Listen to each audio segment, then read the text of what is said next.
નમસ્કાર વિદ્યાર્થી મિત્રો, શિવ એજ્યુકેશનમાં ફરી એકવાર આપનું હાર્દિક સ્વાગત છે। અત્યાર સુધીમાં આપણે પ્રશ્નપત્ર 2, 3 અને 4 નો વિભાગ એ નું સંપૂર્ણ સમજૂતી સાથે સોલ્યુશન જોયું છે। આ વિડિયોની અંદર આપણે પ્રશ્નપત્ર 5 નો વિભાગ એ સોલ્વ કરશું। તો ચલો વિદ્યાર્થી મિત્રો શરૂઆત કરીએ। શું કીધું છે? પહેલો પ્રશ્ન જોઈએ તો કીધો છે કે ઇથેનોઇક એસિડના પાણીમાં બનાવેલા 5 થી 8% સાંદ્રતા ધરાવતા જલીય દ્રાવણને શું કહે છે? તો તમારો જવાબ આવશે વિનેગર। કે ઇથેનોઇક એસિડ હોય એનું પાણીમાં 5 થી 8% દ્રાવણ ધરાવતું હોય એને વિનેગર કહેવાય। તમને પરીક્ષામાં વિનેગર ના આપ્યું હોય તો બીજું શું આપેલું હશે? સરકો। બરાબર, વિનેગર અથવા તો સરકો કહે છે। કદાચ પૂછાઈ જાય કે ઇથેનોઇક એસિડની જગ્યાએ અણુસૂત્ર આપ્યું હોય તો ઇથેનોઇક એસિડનું અણુસૂત્ર યાદ રાખી લેજો, CH3COOH। કદાચ આનું સામાન્ય નામ આપ્યું છે તો એ થશે એસિટિક એસિડ। બરાબર, શું થશે? Acetic acid. કદાચ એવું પૂછાય CH3COOH ના પાણીમાં બનાવેલા 5 થી 8% તો પણ જવાબ વિનેગર આવશે। એસિટિક એસિડનું બનાવેલું હોય તો પણ આ જવાબ આવશે।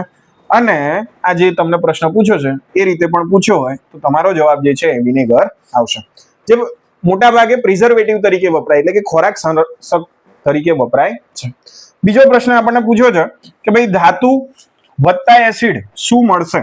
બરાબર, તો કોઈ પણ ધાતુ હોય એની તમે એસિડ જોડે પ્રક્રિયા કરો છો તો તમને ક્ષાર મળશે અને હાઇડ્રોજન વાયુ છૂટો પડશે। બરાબર, એક ઉદાહરણ સમજાવી દઉં। ધારો કે ઝીંક છે એની H2SO4 જોડે પ્રક્રિયા કરશો એટલે નિપજ સ્વરૂપે ZnSO4 પ્લસ હાઇડ્રોજન વાયુ ઉદ્ભવશે। તો અહીંથી આપણે કહી શકીએ કે શું મળ્યું છે? ક્ષાર। અને બીજું શું ઉત્પન્ન થયું છે? હાઇડ્રોજન વાયુ જે છે એ ઉત્પન્ન થયો છે। ત્યાર પછી જોઈએ મિત્રો પ્રશ્ન નંબર 3। શું કીધું છે કે વિદ્યુત બલ્બની ફિલામેન્ટમાં ટંગસ્ટન ધાતુનો ઉપયોગ કરવામાં આવે છે। બરાબર, તો એક પ્રશ્ન તો એ પોતે જ થઈ ગયો કે ભાઈ વિદ્યુત બલ્બના ફિલામેન્ટમાં કઈ ધાતુ વપરાય છે? ટંગસ્ટન, સંજ્ઞા છે W। બરાબર, આનું ગલન બિંદુ છે ને લગભગ 3380°C છે, એટલે ખૂબ ઓછા તાપમાને પીગળે છે। તો યાદ રાખજો આનો જવાબ આવશે તેની અવરોધકતા અને ગલન બિંદુ બંને ઊંચા છે તો જ એને આપણે ફિલામેન્ટ તરીકે વાપરી શકીએ। ત્યાર પછી ચોથો પ્રશ્ન પૂછ્યો છે કે કયો ઉત્સેચક ચરબીના પાચન માટે વપરાય છે? તો યાદ રાખજો ચરબી માટે જવાબ આવશે લાઇપેઝ। બરાબર, ચરબીનું પાચન કયો ઉત્સેચક કરશે? લાઇપેઝ। ચલો ખોરાકના બીજા ઘટકોના પાચક ઉત્સેચકો જોઈ લઈએ। કાર્બોદિત પૂછાય કે ભાઈ કાર્બોદિતનું પાચન કોણ કરશે? તો યાદ રાખજો એમાઇલેઝ। કોણ કરશે? એમાઇલેઝ। પૂછાય કે પ્રોટીનનું પાચન કોણ કરશે? તો તમારે યાદ રાખવાનું છે ટ્રિપ્સિન ઉત્સેચક। કોણ કરશે? ટ્રિપ્સિન ઉત્સેચક। ફરી એકવાર કહું છું, ચરબીનું પૂછાય તો કયો ઉત્સેચક? લાઇપેઝ ઉત્સેચક। કાર્બોદિતનું પાચન કયો ઉત્સેચક કરશે? તો એમાઇલેઝ ઉત્સેચક। અને પ્રોટીનનું પાચન શાના દ્વારા થશે? તો ટ્રિપ્સિન ઉત્સેચક દ્વારા થશે। તો તમને પ્રશ્ન નંબર 4 સમજમાં આવી ગયો હશે। ત્યાર પછી જોઈએ પ્રશ્ન નંબર 5 કે બરહીગોળ લેન્સ વડે કેવું પ્રતિબિંબ મેળવી શકાતું નથી?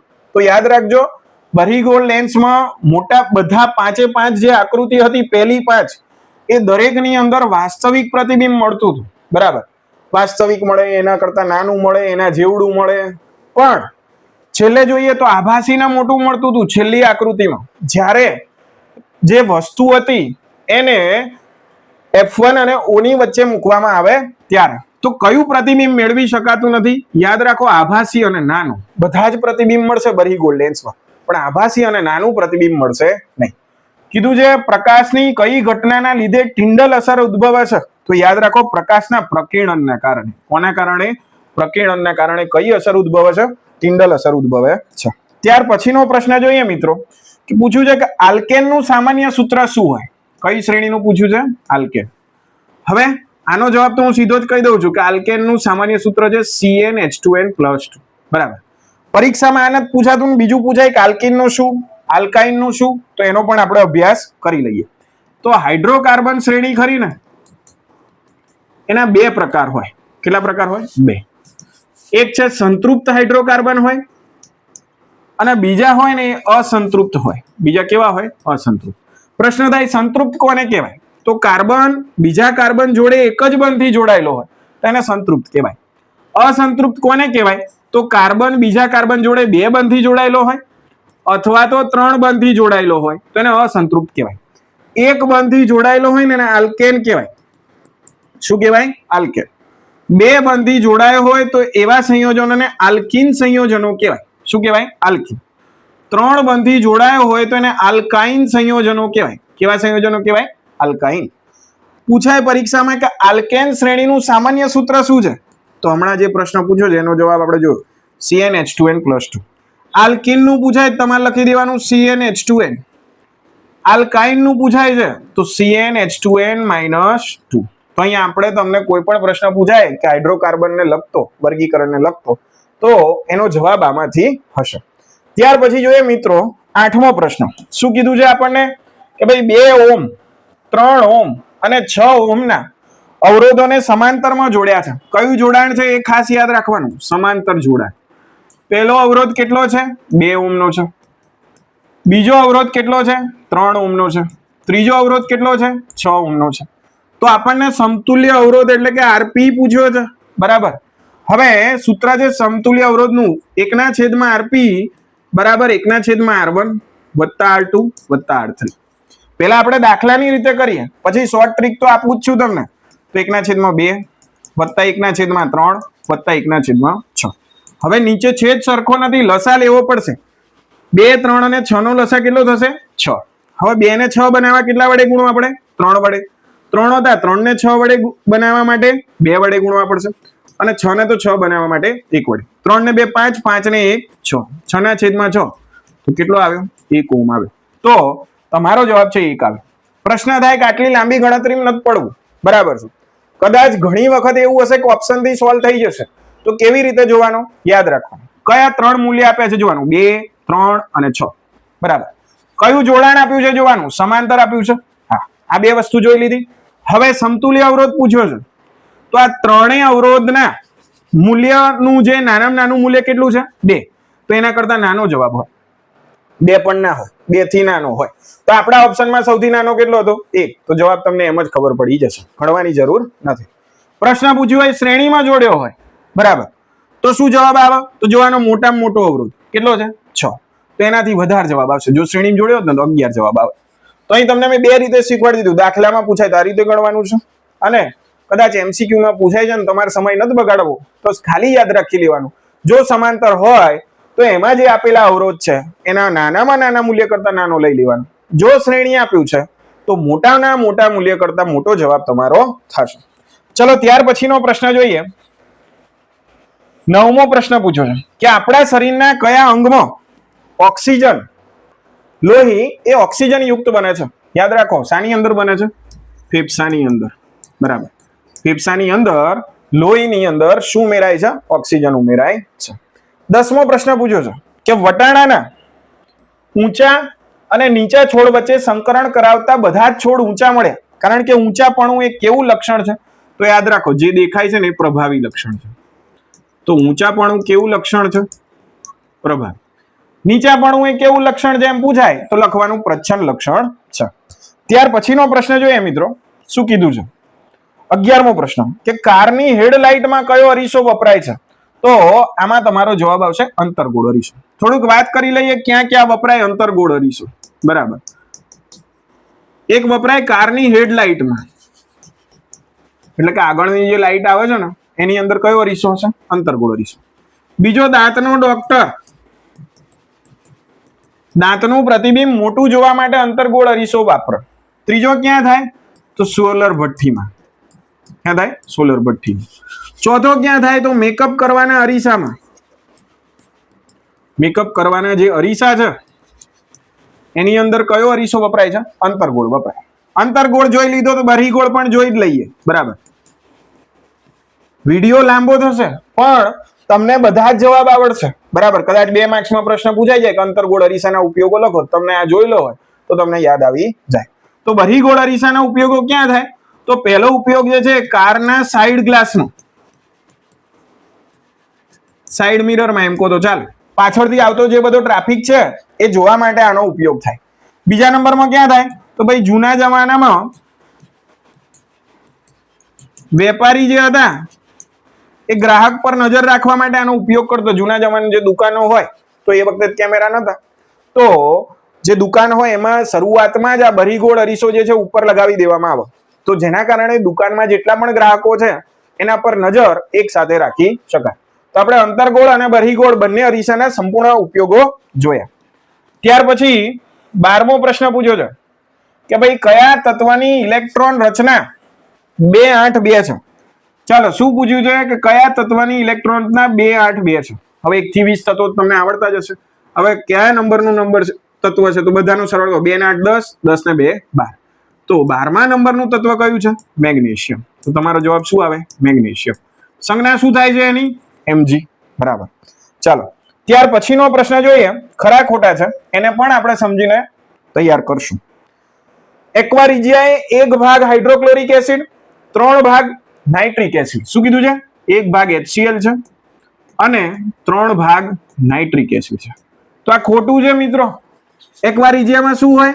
3 ભાગ HCl હોય અને 1 ભાગ નાઇટ્રિક એસિડ હોય. બરાબર. આ કોનું બંધારણ છે? એકવારીજ્ય. બરાબર. આ એકવારીજ્યની ખાસિયત છે કે એની અંદર ઉમદા ધાતુઓ પણ ઓગળી જાય. ઉમદા ધાતુઓ એટલે કઈ કઈ? સોનું છે, પ્લેટિનમ છે, આવી બધી ધાતુઓ પણ આ એકવારીજ્યની અંદર ઓગળી જાય છે. તો યાદ રાખજો એકવારીજ્યનું કમ્પોઝિશન શું છે? 3 ભાગ HCl છે અને 1 ભાગ HNO3 છે. તમને જે આપ્યું છે એ કેવું છે? ખોટું છે. બરાબર. ત્યાર પછીનો પ્રશ્ન જોઈએ, 14મો પ્રશ્ન કે મનુષ્યમાં ફલન થાય ત્યારે જ લિંગ નિશ્ચય નક્કી થઈ ગયું હોય. તો આ વાત સંપૂર્ણપણે સાચી છે કે ભાઈ જે વખતે ફલન થાય છે કે ભાઈ પુરુષમાંથી કયું રંગસૂત્ર મળ્યું એના આધારે લિંગ નિશ્ચય નક્કી થઈ જશે કે આવનારી સંતતિ જે છે એ નર હશે કે માદા. બરાબર.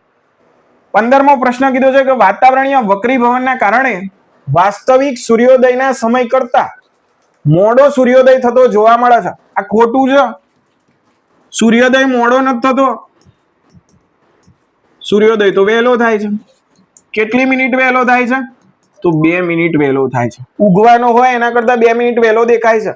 અહીં તમને ઊંધું આપ્યું છે. જો સૂર્યાસ્ત આપ્યું હોત તો સાચું પડે. 16મો પ્રશ્ન કીધો છે કે પાણીની ગેરહાજરીમાં HCl ના અણુમાંથી H+ આયનનું આયનીકરણ થતું નથી. તો આ જે છે એ સાચું છે. બરાબર. કારણ કે પાણીની ગેરહાજરીમાં HCl જ રહેશે.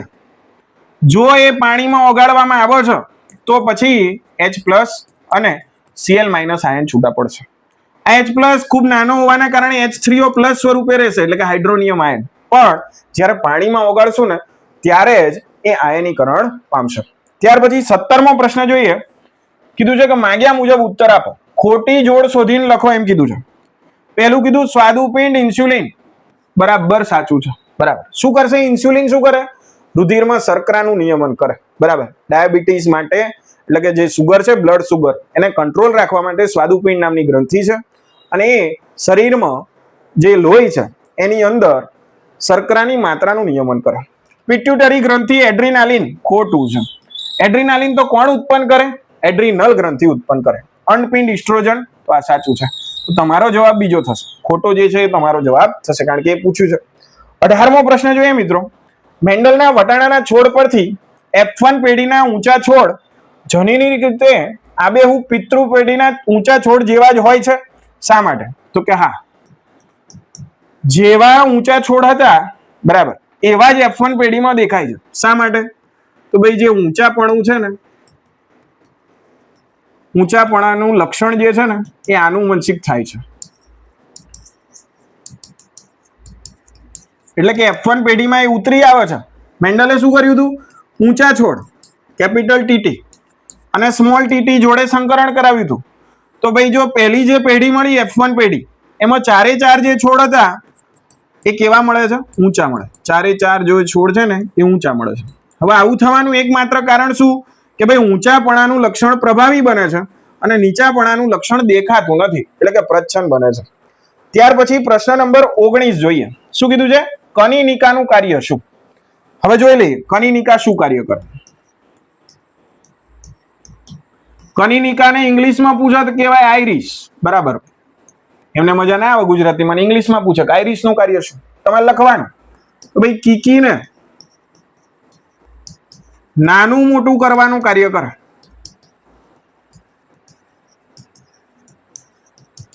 આપણી જે આંખમાં કીકી છે એનું જે છિદ્ર છે જ્યારે વધારે પ્રકાશમાં જઈએ છે ત્યારે ઓટોમેટિક નાનું થઈ જશે. એ નાનું થવાનું કાર્ય કોણ કરશે? કનિનિકા. ઓછા પ્રકાશમાં આવે છે, ઝાંખા પ્રકાશમાં આવીએ છે ત્યારે ઓટોમેટિક મોટું થઈ જશે. એ મોટું કરવાનું કાર્ય પણ કોણ કરે છે? કનિનિકા. એને જ શું કહેવાય? આઈરિસ. પ્રશ્ન પૂછાય કે આંખનો રંગ કોને આભારી છે? તો કે કનિનિકા. ઘણા લોકો ભૂરી આંખો વાળા હોય, માંજરી આંખો વાળા હોય, તો એ જે છે એ કોનો કલર છે? એમની કનિનિકાનો કલર છે.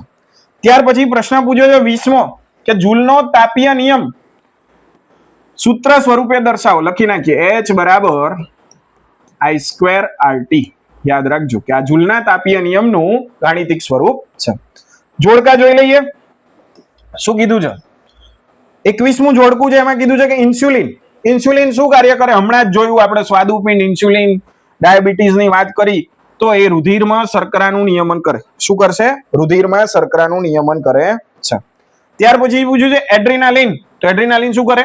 એના લીધે હૃદયના ધબકારા છે ને એ ઝડપી થાય. પ્રશ્ન થાય કેવી રીતે? તો જ્યારે લડો અથવા મારોની આકસ્મિક સ્થિતિ છે, બરાબર, કોઈ વસ્તુ અચાનક જ તમારી જોડે બને છે, તો એ વખતે કયો સ્ત્રાવ થાય છે? એડ્રીનાલિન, જે તમને શાંત રાખવામાં મદદરૂપ થાય છે. ત્યાર પછી જોઈએ 23મું તૃણાહારી. તૃણાહારી એટલે કે જે ઘાસ ખાય છે, એ વાઘ ખાય, મનુષ્ય ખાય, હરણ ખાય? તમારો જવાબ આવશે હરણ. સાવ સિમ્પલ છે. માંસાહારી કોણ કરશે? વાઘ. અમુક કહેશે કે ભાઈ માંસ તો મનુષ્ય પણ ખાય છે, પણ એ તો મિશ્રાહારીમાં આવે છે, બરાબર. તો અહીં આપણે પ્રશ્નપત્ર 5ના વિભાગ એનું સંપૂર્ણ સમજૂતી સાથે સોલ્યુશન જોયું. આશા રાખું છું કે વિડીયો તમને ગમ્યો હશે. જો વિડીયો ગમ્યો હોય તો ચેનલને સબસ્ક્રાઇબ કરો, વિડીયોને વધુમાં વધુ શેર કરો, જેથી તમારા મિત્રો સુધી પણ આવું સરસ મજાનું કન્ટેન્ટ પહોંચી રહે.